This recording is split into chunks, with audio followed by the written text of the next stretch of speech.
दुर्योधन ने एक सीन जब आता है जहाँ पे मेंशन किया गया कि उन्होंने भगवान कृष्ण को बांधने की कोशिश करी थी, और उस समय पे कृष्ण ने उस समय पे थोड़ा क्रोध होकर उन्होंने अपना एक असली रूप को दिखाया था Yes. दुर्योधन को। उसके Yes. बारे में आप बताओ थोड़ा। यस सो ये हमारा अगेन जैसे हमने बात करी कि शांति प्रस्ताव काफी भेजे गए थे हाँ। धृतराष्ट्र को, कौरवों को, भीष्म को, विदुर को, तो इनको काफी शांति प्रस्ताव भेजे गए थे। तो वही शांति प्रस्ताव जब गया कि ठीक है, और ये बात है हमारे 13 वर्ष और 1 वर्ष के अज्ञातवास की बाद की, जब युद्ध की बेसिकली अनाउंसमेंट होने ही वाली थी टाइम।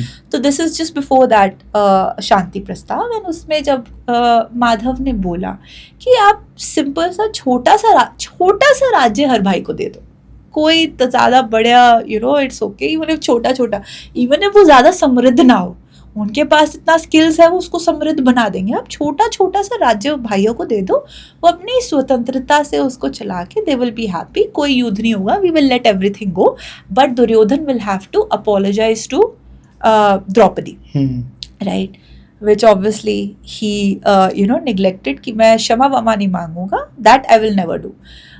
कृष्ण ने वो कंडीशन भी फिर लेट गो कर दी, आप ठीक है आप राज्य दे दो, पांडव और द्रौपदी फिर वहां से स्वतंत्र होके जिएंगे।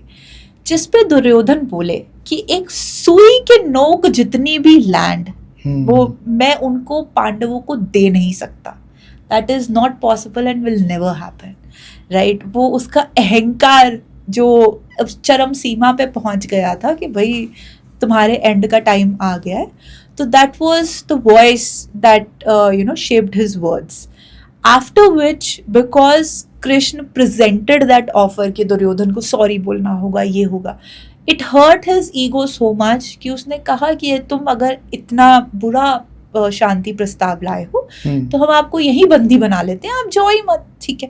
शांति प्रस्ताव वहीं पे खत्म हो गया, युद्ध भी नहीं होगा, because without you how will Pandavs even fight, right. So फिर वो कौड़ियों की एक उससे लाकर चेन लाकर उनको कृष्ण को बांधने की कोशिश करी दुर्योधन ने, at which point he is not realizing that somebody who is the universe, entire universe, तुमको उनको एक चाहे लोहे की हो किसी की भी बेड़ियों में कैसे बांध सकते हो, राइट, which was, अब उसका कृष्ण की लीला यहीं पे शुरू हो गई। तो दुर्योधन अपने ही जाल में फंसे जा रहे थे, तो उन्होंने उस पॉइंट पे फिर एक लीला रची और दुर्योधन को ऐसे दृश्य दिखाए कि जिसमें वो अपनी लाइफ में इतना उलझ गए हैं, इतना हेल्पलेस फील हो रहे हैं, भागे जा रहे हैं बट भाई लेकिन कहीं पर पानी नहीं मिल रहा, and he is trying to just run to save his life.